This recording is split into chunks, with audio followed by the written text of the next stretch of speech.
I want to take a closer look at some of Israel's ceasefire violations after they agreed to withdraw from some parts of Gaza. Now, Gaza's government media office says Israeli forces and tanks have advanced about 300 meters beyond the so-called Yellow Line in eastern Gaza City. The Yellow Line refers to the boundary behind which Israeli forces are meant to pull back, according to the ceasefire deal, which came into effect last month. Well, joining us here on set is Sami Al Arian. He's a professor of public affairs and a director at the Center for Islam and Global Affairs at Istanbul Zaim University. Thank you very much indeed for being with us once again on Al Jazeera. I want to widen this out a little bit. We've been talking about the Israeli army's movements past the Yellow Line, plus the almost daily attacks that have been carrying out in Gaza.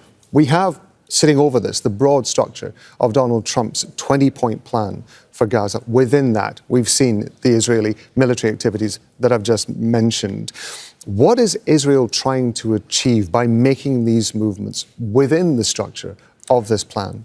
Israel is trying to impose new realities, what it couldn't achieve in 2 years of genocide, trying to do it now through these small steps.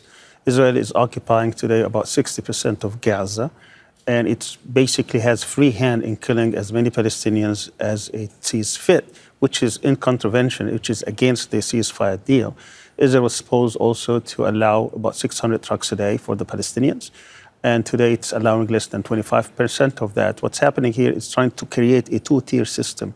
One system to those who will submit to it, to its dictates, those who would be to the east of the Yellow Line, and another system for the West, trying to pressure the Palestinians to disarm, pressure the Palestinians to leave if they could, force expulsion, if you may, because that was the original intent of the Israeli genocide, trying to get as many Palestinians out of Palestine as possible to make Gaza unlivable so that it can reoccupy it. If I understand it correctly, Israel is currently occupying land which has been used as farmland by Palestinians in Gaza. There's also a suggestion that they intend to isolate people from what were the main economic centres of Gaza as well. Now, how does that play into Palestinian hopes of rebuilding Gaza in the future?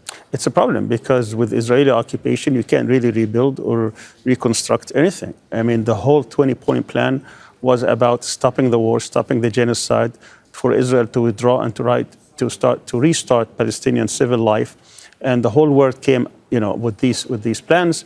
But the actual plan now, it sees that there is no any kind of pressure applied on Israel to uphold this plan. Israel is trying to dictate all the means. It's trying to make itself the judge when the Palestinians are going to be reformed, when the Palestinians would be disarmed, and it will decide on these steps because there is nothing here under this plan that will compel it to full withdrawal. Now, Trump's 20-point plan, and a key part of this, which particularly Palestinians picked up on, was that they should be allowed to stay in Gaza if they want to. Equally, they should be allowed to go, but they should also be allowed to return should they choose to leave.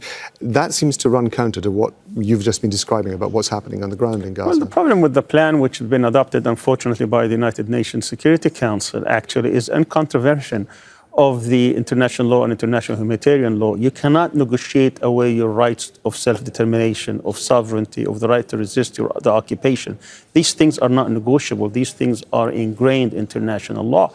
And what's happening here is that they're trying to bargain away these rights for Palestinian rights to live in their own country, to live not just as human beings, but people with dignity. And what they're trying to do here is to negotiate the aid, negotiate the fact that they could stay on their country. What is it? Who is Trump to decide the future of Palestine totally in isolation of any Palestinian faction, including those who have supposedly been recognizing Israel, who have given it all the guarantees it wants, who signed agreements with Israel towards a two-state solution. What Trump was trying to do was really run around this international agreement, international consensus on a two-state solution. He came after 160 countries including many Europeans, to recognize a Palestinian state, and he came with a different program in which it totally ignored any Palestinian rights to statehood, any Palestinian political rights, and he's trying to redefine what the issue is.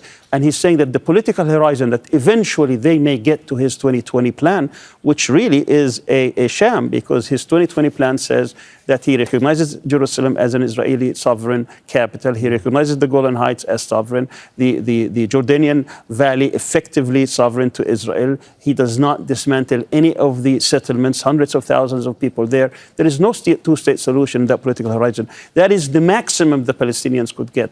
And it is very strange and really unfortunate for the whole world, particularly Arab and Muslim countries, to come to support this plan, which is not going to be or give any incentive to the Palestinians. It's very interesting to get your thoughts on this, Sami Al Arian. We appreciate it. Thank you very much. Thank you.